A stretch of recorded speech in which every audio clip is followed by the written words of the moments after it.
أعوذ بالله من الشيطان الرجيم. بسم الله الرحمن الرحيم. السلام علیکم ورحمۃ اللہ وبرکاتہ۔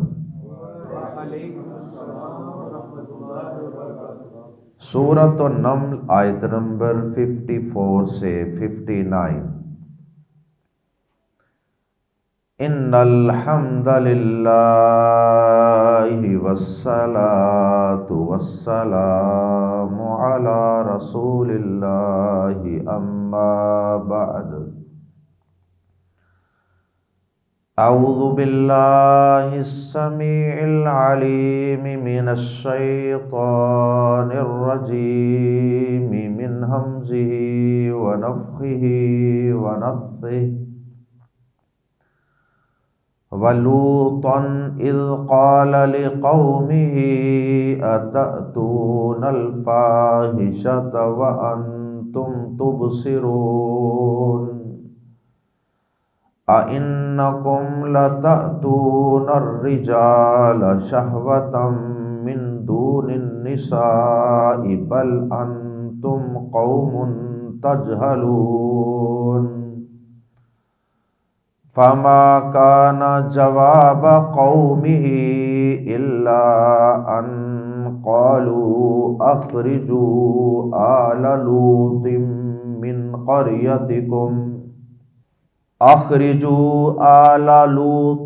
مِّنْ قَرْيَتِكُمْ إِنَّهُمْ أُنَاسٌ يَتَطَهَّرُونَ۔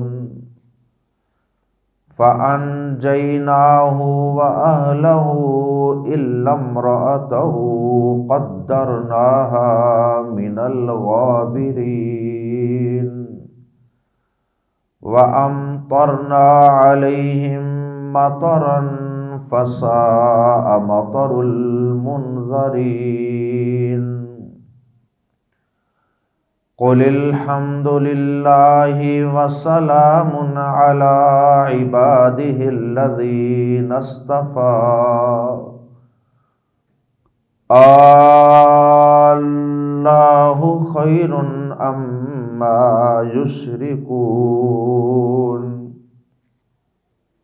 آیات زیر تفسیر میں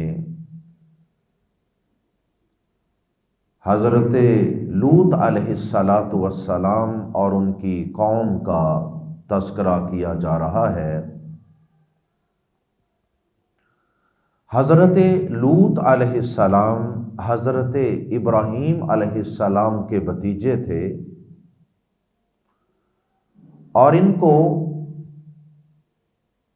عام پیغمبروں کی طرح اپنے خاندان یا اپنی قوم کی طرف مبعوث نہیں کیا گیا تھا،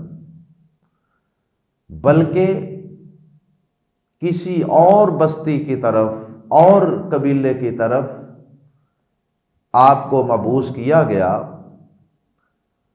اور اس بستی کا نام تھا سدوم، سین سے سدوم۔ اہل سدوم کی طرف آپ کو مبعوث کیا گیا، اور یہ قوم ایک ایسی عجیب و غریب قسم کی اور انتہائی گھٹیا قسم کی ایک برائی کے اندر ملوث تھی، اور وہ برائی یہ تھی کہ یہ اپنی شہوت اور اپنی سیکسول ڈیزائر کو پورا کرنے کے لیے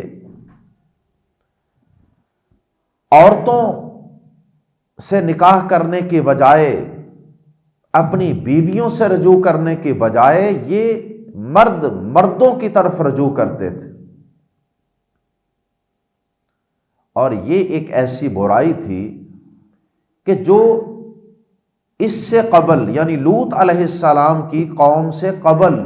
اس پوری روئے زمین پر کسی قوم کے اندر اس کی کوئی نظیر اور اس کی کوئی مثال نہیں ملتی تھی۔ حضرت لوط علیہ السلام نے اگرچہ اس قوم کو اللہ کی توحید کی بھی دعوت دی ہوگی، جو کہ تمام انبیاء کرام کی ایک مشترکہ دعوت ہے، جیسا کہ سورۃ الانبیاء اور قرآن مجید کے دیگر مقامات پہ اس کا ذکر موجود ہے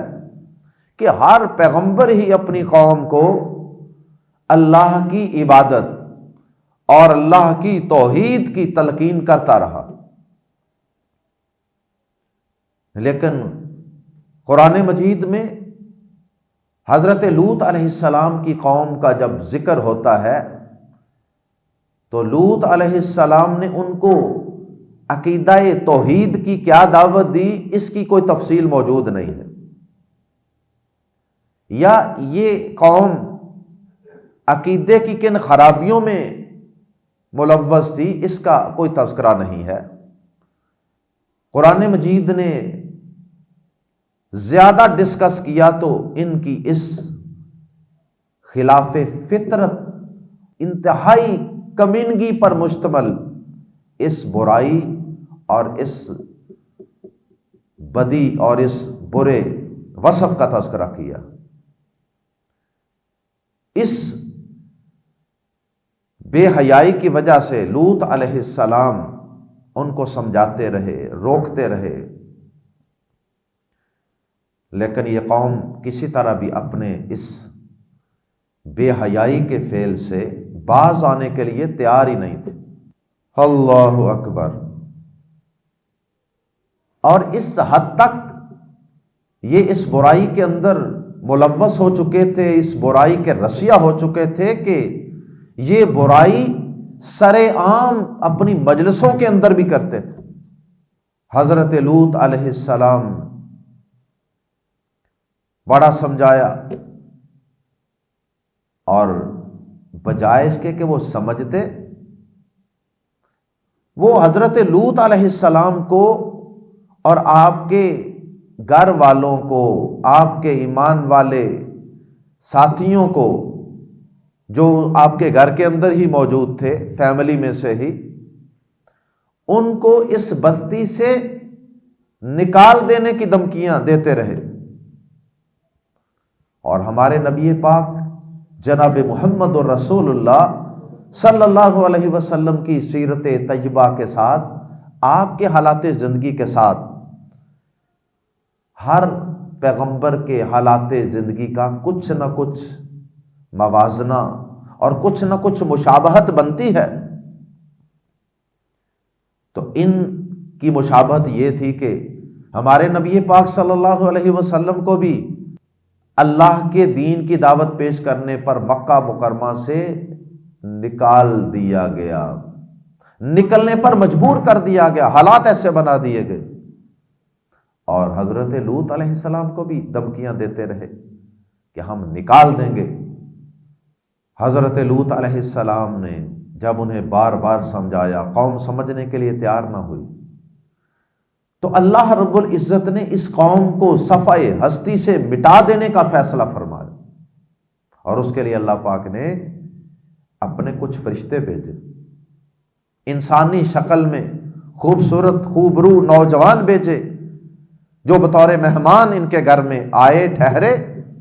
اور قوم اپنی اسی گندی عادت کو پورا کرنے کے لیے ان کے گھر پر چڑھ دوڑی۔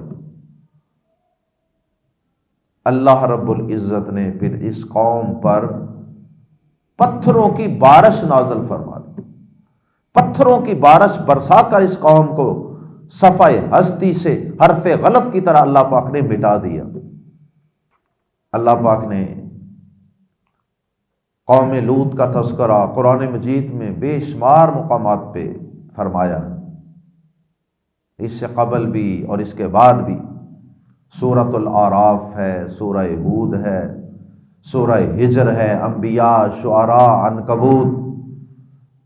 بہت سی صورتوں کے اندر اس قوم کا تذکرہ ہے قرآن مجید میں۔ آئیے قرآن مجید کے الفاظ میں پڑھتے ہیں۔ وَلُوطًا، اور لوط کو، اذ قال، جب اس نے کہا، لی سے، قومہ، اپنی قوم، لقومہ، اپنی قوم سے، مراد یہ ہے کہ جس قوم کی طرف ان کو نبی رسول بنا کر بھیجا گیا تھا، ورنہ یہ ان کی خاندانی اعتبار سے اپنی قوم قبیلہ نہیں تھا۔ کیا تأتون، تم آتے ہو، الفاحشۃ، بے حیائی کو۔ الفاحشہ ہر اس برے کام کو کہتے ہیں جو برائی میں انتہا کو پہنچا ہوا ہو۔ یہ صرف سیکس کے متعلق جو برائیاں ہیں صرف انہی پر ہی نہیں بولا جاتا، لیکن زیادہ تر ان برائیوں پر ہی یہ لفظ بولا جاتا ہے۔ ویسے یہ اور بڑے بڑے گناہوں پر بھی بولا جا سکتا ہے۔ کیا تأتون، تم آتے ہو، الفاحشۃ، بے حیائی کو، اتنے انوکھے اور اتنے بڑے گناہ کو، امورالٹی کو۔ وَأَنْتُمْ، واو جب کے، واو حالیہ ہے، انتم ہو تم، تبصرون دیکھتے، وَأَنْتُمْ تبصرون اور تم دیکھتے ہو۔ یہ تبصرون کا لفظ بصیرت سے بھی ہو سکتا ہے اور بصارت سے بھی۔ بصیرت کا مطلب ہوتا ہے انسان کے عقل، اندر کی عقل، فہم، شعور، سمجھ، اور بصارت ہوتی ہے باہر کی بینائی، آنکھوں کی۔ تو اگر تبصرون بصارت سے ہو، دیکھنے سے، تو اس کا مطلب یہ ہے کہ وَأَنْتُمْ تُبْصِرُونَ، اور تم دیکھتے ہو۔ مطلب یہ کہ تم برائی کرتے ایک دوسرے کو دیکھتے ہو، سرے عام برائی کرتے ہو مجلس کے اندر، جیسے سورۃ العنکبوت کی آیت نمبر 29 میں اسی قوم کا تذکرہ فرمایا اللہ پاک نے، وَتَأْتُونَ فِي نَادِيكُمُ الْمُنْكَرَ،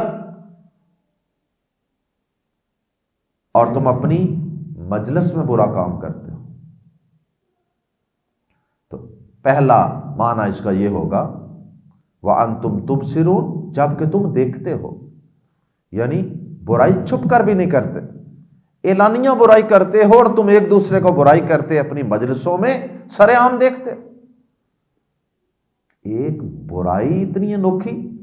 اور اوپر سے پھر سر عام گناہ کو اعلانیہ کیا جائے تو گناہ کی سنگینی اور اس کا جرم اور زیادہ بڑھ جاتا ہے۔ اور تبصرون اگر بصارت سے ہو، بصارت ہو تو اس کا مطلب ہے کہ تم اس بات کو سمجھتے بھی ہو، وَأَنْتُمْ تُبْصِرُونَ، اور تم سمجھتے ہو، کیونکہ فطرت انسان کے اندر اللہ پاک نے رکھی ہے نا، وہ فطرت انسان کو بتا دیتی ہے کہ یہ کام غلط ہے، اور تم فطری طور پر خود بھی یہ سمجھتے ہو کہ یہ گندا اور خلاف فطرت کام ہے، اور اس سے پہلے کسی قوم کے اندر یہ گناہ موجود نہیں تھا۔ بلکہ کہتے ہیں کہ حقیر سے حقیر جانور بھی یہ گندا فعل نہیں کرتا جو ان انسان نما درندوں نے شروع کر رکھا تھا۔ کیا انکم، بے شک تم، لمز لا واقعی، تأتون آتے ہو، الرجال، پہلی آیت ہی کی دوبارہ تھوڑی سی وضاحت ہے، اور اس میں حیرت کا اظہار ہے لوط علیہ السلام کی طرف سے، بڑا ہی حیرت کا اظہار تاکید کے الفاظ کے ساتھ۔ کیا انا، بے شک، کم تم، اور لام زبر لا پھر تاکید کے لیے، واقعی، انکم لتأتون الرجال، کیا بے شک تم واقعی آتے ہو مردوں کے پاس، شہوتن، شہوت سے، شہوت رانی، شہوت پوری کرنے کے لیے، من دون النساء، عورتوں کو چھوڑ کر۔ یا تو ہو تمہارے پاس عورتیں ہی نہ ہوتی تو کہا جاتا کہ تم اپنی خواہش سے پتہ نہیں کتنے مغلوب اور مجبور ہو گئے ہو، عورتیں بھی موجود ہیں، اور پھر بھی تم عورتوں کو چھوڑ کے مردوں کی طرف آتے ہو۔ کیا بے شک تم واقعی عورتوں کو چھوڑ کر شہوت سے مردوں کے پاس آتے ہو؟ بڑا ہی تعجب کا اظہار کیا ہے لوط علیہ السلام، کہ مجھے تو یقین ہی نہیں آتا کہ تم یہ کام کرتے ہو، بلکہ انتم ہو تم قوم، ایسی قوم یا ایسے لوگ، تجہلون، جو جہالت برتتے ہو۔ مطلب یہ ہے عورتوں کو چھوڑ کر مردوں سے یہ خواہش پوری کرنا یہ کوئی تمہاری حقیقی ضرورت نہیں ہے، ضرورت تو ہوتی وہ تو عورتوں سے بھی پوری ہو سکتی تھی، بلکہ یہ تمہاری حماقت اور بیوقوفی اور جہالت ہے پرلے درجے کی۔ اور ایک اس کا مطلب یہ بھی ہو سکتا ہے جہالت کا، بل انتم قوم تجہلون، بلکہ تم ایسے لوگ ہو کہ تم جاہل ہو، تمہیں اس بات کا علم اور شعور ہی نہیں ہے، ادراک ہی نہیں ہے کہ اس برائی کے دنیا اور آخرت کے اندر کیا نتائج نکلنے والے ہیں۔ دنیا کے اندر بھی اس کے نقصانات ظاہر ہوں گے اور آخرت کے اندر بھی ہوں گے۔ دنیا کے اندر مثلا آہستہ آہستہ تمہاری جنس ختم ہو جائے گی، تمہاری نسل آہستہ آہستہ ختم ہو جائے گی، اور اسی طرح تمہاری عورتیں جو ہیں وہ اپنی جنسی خواہش پوری کرنے کے لیے پھر کہیں اور منہ ماریں، بدکاری عام ہو جائے گی۔ اسی طرح آخرت کے اندر بھی اس کے بہت بیاں قسم کے بہت ہی برے نقصانات ظاہر ہوں گے۔ فما تو نہ تھا، فما تو نہ کانا تھا، فما کانا تو نہ تھا، جواب قومی ہی، اس کی قوم کا، حضرت لوط علیہ السلام کی قوم کا، الا مگر ان کے قالو، انہوں نے کہا، اخرجو، نکال دو۔ اب ان کے پاس کوئی عقلی کوئی علمی جواب تو ہے نہیں تھا، کوئی لاجیکلی تو کوئی جواب نہیں تھا نا ان کے پاس، تو فرمایا کہ تو اس قوم کا جواب اس کے سوا کچھ نہ تھا کہ انہوں نے کہا کہ نکال دو، اخرجو، نکال دو، آل لوط، آل لوط کو یا لوط کے گھر والوں کو،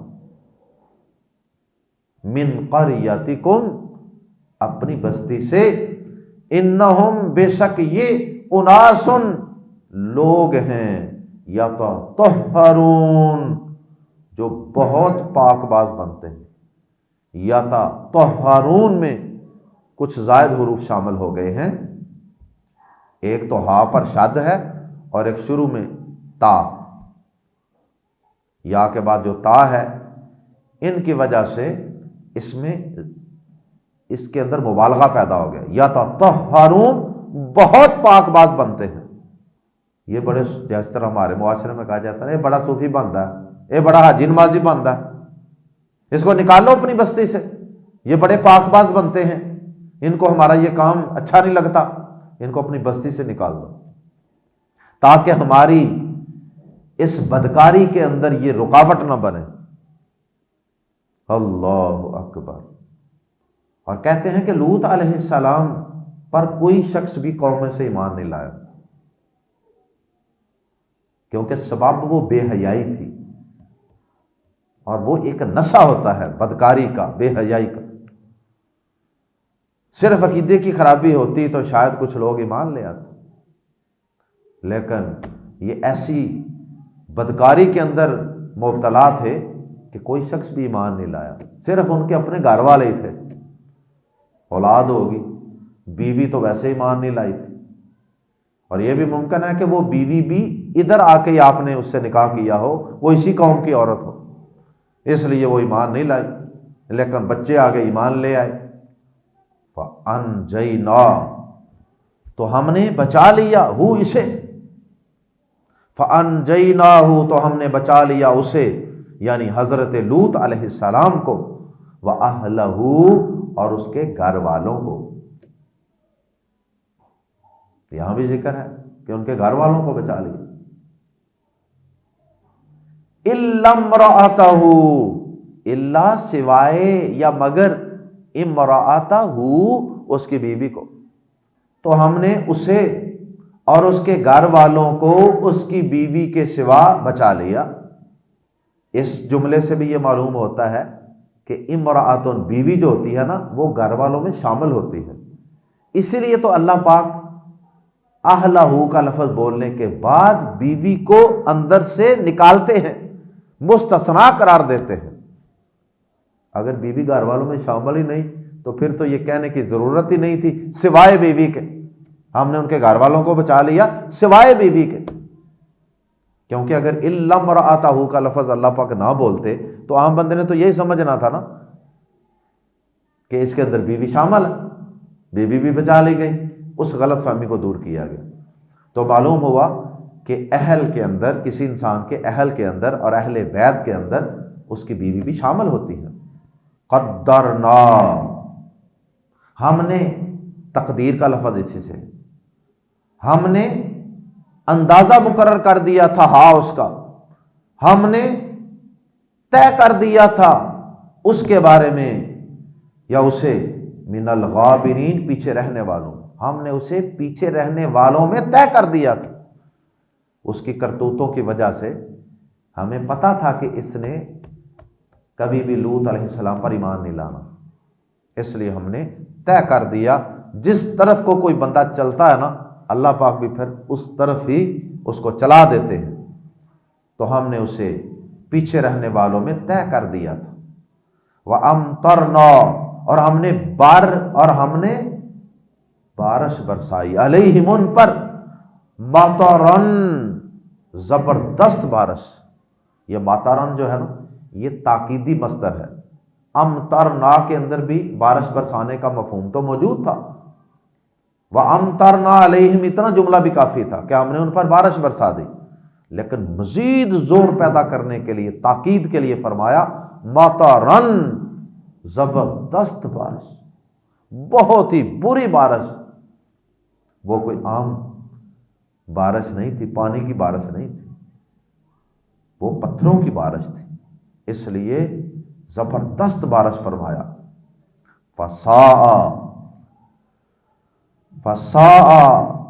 تو بری تھی، مطرو، بارش، المنذرین، ان لوگوں کی جو ڈرائے گئے تھے، مطر المنذرین، ان لوگوں کی بارش جو ڈرائے گئے تھے۔ فساء مطر المنذرین، تو بہت بری بارش تھی ان لوگوں کی جو ڈرائے گئے تھے۔ ان کو ڈرایا گیا تھا پہلے لیکن نہیں ڈرے، تو پھر اللہ پاک نے ان کو صفحہ ہستی سے مٹانے کا فیصلہ کیا۔ اور ضمناً یہ بات بھی معلوم ہوئی کہ مرد سے جنسی خواہش پوری کرنا یہ کس قدر اللہ تعالیٰ کے ہاں برا فعل اور برا عمل ہے، اور اس پہ اللہ پاک کس قدر غضبناک ہوتے ہیں۔ مرد کا مرد سے یا عورت کا عورت سے جنسی خواہش پوری کرنا، جس کو آج یورپ قانونی تحفظ دینے کے لیے پر توڑ رہا ہے، کئی علاقوں میں اس کو باقاعدہ قانون بنا دیا گیا ہے کہ یہ قانونی طور پر جائز ہے، العیاذ باللہ۔ تو بہرحال یہ اللہ پاک کے نزدیک ایک کبیرہ گناہ ہے، اللہ کو غضبناک کر دینے والا گناہ ہے، کہ جس کی وجہ سے اللہ پاک نے باقاعدہ پوری ایک قوم کو صفحہ ہستی سے مٹا دیا تھا۔ آخری آیت میں اللہ پاک نے انبیاء کرام کے قصوں کی بھی آخری آیت ہے اور 19ویں پارے کی بھی آخری آیت مبارکہ ہے، اور اس آیت مبارکہ میں اللہ پاک نے اپنے نبیوں کو اور اپنے بندوں کو یہ تعلیم دی ہے کہ تم میرا اس بات پر شکر ادا کرو، میں نے ہر اس پیغمبر کی قوم کو جس کو میں نے تباہ کیا، میں نے اس کی قوم میں سے جو ایمان والے لوگ تھے ان کو بچا لیا تھا، اور میں نے اللہ کے باغیوں نافرمانوں کو صفحہ ہستی سے مٹا دیا تھا۔ یہ گند میں نے اس زمین سے صاف کر دیا تھا۔ قوم عاد، قوم سمود، قوم لوط، قوم شعیب کی شکل میں جو اس زمین پر یہ گندے اور بدکار لوگ تھے، میں نے ان لوگوں کو صفحہ ہستی سے مٹا دیا تھا اور ایمان والوں کو اندر سے بچا لیا تھا۔ اس بات پر اے میرے بندو تم پر لازم ہے کہ تم میری حمد و ثنا بیان کرو، تم میرا شکر ادا کرو۔ قل الحمد للہ، کل کے لام پہ جزم تھی، آگے ملانے کے لیے زیر لگائی گئی، کل کہہ دیجئے الحمد للہ، سب تعریف اللہ کے لیے ہے، وسلام، اور سلام ہے، علی عبادہ، اس کے ان بندوں پر، الذین، جنہیں اصطفیٰ، اس نے چن لیا، اور اللہ پاک کی طرف سے سلام ہے اپنے ان بندوں پر، چاہے وہ نبی تھے جو قوموں کو دعوت دیتے رہے، چاہے تو ان انبیاء میں سے ایمان لانے والے چند گنتی کے لوگ تھے، وہ اللہ کے چنیدہ اور سلیکٹڈ لوگ ہیں۔ وَسَلَامٌ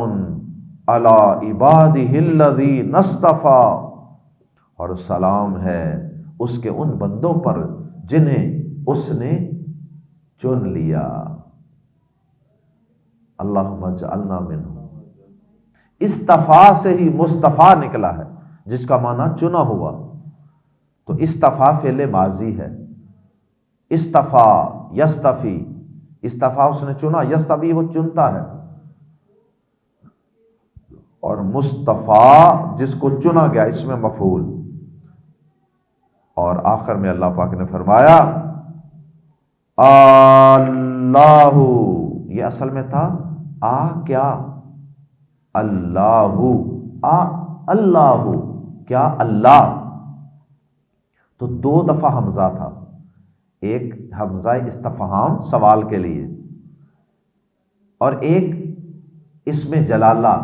اللہ پاک کے اسم مبارک کا حمزہ، اللہ، اللہ، تو دونوں کو آپس میں ملا کر اوپر مد لگا دی گئی، اللہ، تو ہم اس کا ترجمہ الگ الگ کر کے کرتے ہیں، کیا اللہ، اللہ خیر، بہتر ہے، اما، یا وہ جنہیں یشرکون، وہ شریک ٹھہراتے ہیں، یہ اما جو ہے یہ بھی یا ما یشرکون، جنہیں وہ شریک ٹھہراتے ہیں، ما تھا، دو میم کٹھے ہو گئے، دونوں کو شد کے ساتھ ان کا ادغام کر دیا گیا، کیونکہ شروع میں حمزہ تھا نا، کیا، اور آگے پھر جملے میں بھی تو آنا تھا، کیا اللہ، اللہ خیر، بہتر ہے، کیا عبادت کرنے کے لیے اللہ بہتر ہے، اس کی عبادت کی جائے، کیا مدد میں پکارنے کے لیے اللہ بہتر ہے، طاقتوں والا، قوتوں والا، جس کی قدرت کی نشانیاں اگلی آیات میں آ رہی ہیں، کیا وہ طاقتوں قدرتوں والا اللہ خیر، بہتر ہے، یا ما یشرکون، جنہیں یہ لوگ شریک ٹھہراتے ہیں، جنہیں مشرک لوگ شریک ٹھہراتے ہیں۔ مطلب یہ ہے کہ یقیناً کوئی بھی تھوڑی سی عقل رکھنے والا انسان بھی اگر غور و فکر کرے گا تو وہ اس بات کو تسلیم ضرور کرے گا کہ اگر اس نے اپنی عقل کو، اگر اس نے اپنے ضمیر کو مار نہیں دیا ہوا تو وہ اس بات کو یقیناً تسلیم کرے گا، اور اس سوال کا یقیناً وہ جواب یہی دے گا کہ یقیناً ان کمزور، بے بس اور مخلوق اور کمزور ہستیوں سے بہتر اللہ ہی ہے، لہذا اسی کی عبادت ہی جائز ہے، اور اسی کی عبادت ہی انسان کو زیب دیتی ہے۔ اللہ تعالی ہم سب کو انبیاء کرام کی سیرت و کردار کو اپنانے کی توفیق عطا فرمائے۔ اللہ رب العزت ہم سب کو ان تباہ شدہ قوموں کے قصوں سے جو قرآن مجید میں بارہا بیان کیے جاتے ہیں، اللہ تعالی ہمیں سبق حاصل کرنے کی، نصیحت حاصل کرنے کی توفیق عطا فرمائے۔ سبحانک اللہم و بحمدک، اشہد ان لا الہ الا انت، استغفرک و اتوب الیک۔